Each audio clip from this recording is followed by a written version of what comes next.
वो छोड़कर चली गई और उसको लगा उसकी लाइफ ही खत्म हो गई। दोस्तों, ब्रेकअप के बाद कुछ लोग शायर बन जाते हैं, कुछ जिम ज्वाइन कर लेते हैं और खुद बॉडी बनाते हैं, और कुछ जो है सैड सॉन्ग सुनते हैं और अपने आप को बेपराक और जैस्मिन सैंडल्स के गाने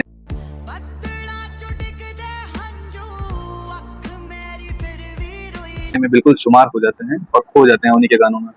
और कुछ लोग रात रात भर फोन चलाते हैं और हर टाइम ऑनलाइन रहते हैं। तो आज की वीडियो है जिन लोगों का दिल टूट जाता है ब्रेकअप के बाद, वो क्या है। ब्रेकअप के बाद इमोशनल शॉक में ऐसा क्या होता है कि इंसान को बहुत सीने में दर्द, सांस लेने में दिक्कत और हार्ट अटैक जैसा फील होने लगता है। तो आज किसी के बारे में जानेंगे कि ये क्या होता है। मेडिकल साइंस के मुताबिक जब किसी इंसान को बड़ा इमोशनल शॉक मिलता है, जैसे प्यार में धोखा, दिल टूट जाना, या किसी के छोड़कर चले जाना, या किसी इंसान के खास की मौत, एकदम से शॉकिंग न्यूज़ का उसको पता चलना, किसी अपने की जान चली जाने का, तो ये सब जब चीज़ें आती हैं तो बॉडी जो है वो फाइट और फ्लाइट मोड रिस्पॉन्स में चली जाती है। इस दौरान बॉडी से एड्रेनलिन, नॉर और कॉर्टिसोल जैसे हार्मोन बहुत ज़्यादा मात्रा में रिलीज होने लगते हैं। ये हार्मोन दिल की धड़कन को बढ़ा देते हैं, ब्लड प्रेशर को तेज कर देते हैं और हार्ट की मसल पे का प्रेशर डाल देते हैं।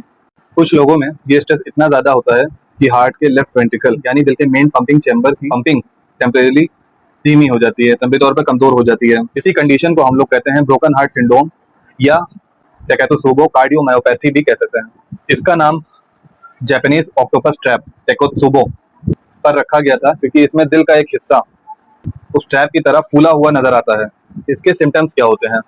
तो इसमें सांस फूलना, धड़कन तेज होना, ब्लड प्रेशर का बढ़ जाना, घबराहट होना और बॉडी शिवरिंग करना, बहुत ज्यादा उलझन होना, डर लगना, एंग्जाइटी, स्ट्रेस जैसे कई चीजें इसमें शुमार हो जाती हैं। कई बार ब्लड टेस्ट और ईसीजी भी हार्ट अटैक जैसा लग सकता है, इसलिए बगैर जांच किए दोनों में फर्क करना बहुत मुश्किल हो जाता है।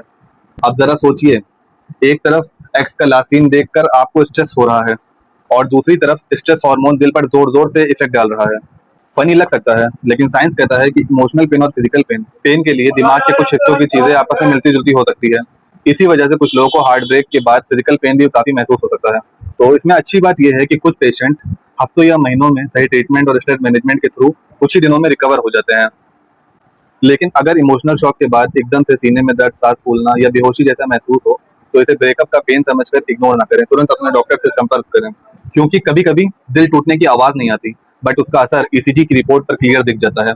तो वीडियो के एंड में एक नोट बताऊंगा, ब्रोकन हार्ट सिंड्रोम जो होता है वो एक मेडिकल कंडीशन है। ब्रेकअप के बाद सीने में दर्द होना ये ब्रोकन हार्ट सिंड्रोम ही नहीं हो सकता। तो सही डायग्नोसिस के लिए अपने डॉक्टर से संपर्क करें और ऐसी और इंटरेस्टिंग वीडियोस को जानने के लिए मेरे चैनल को लाइक करें, सब्सक्राइब करें, कमेंट करें।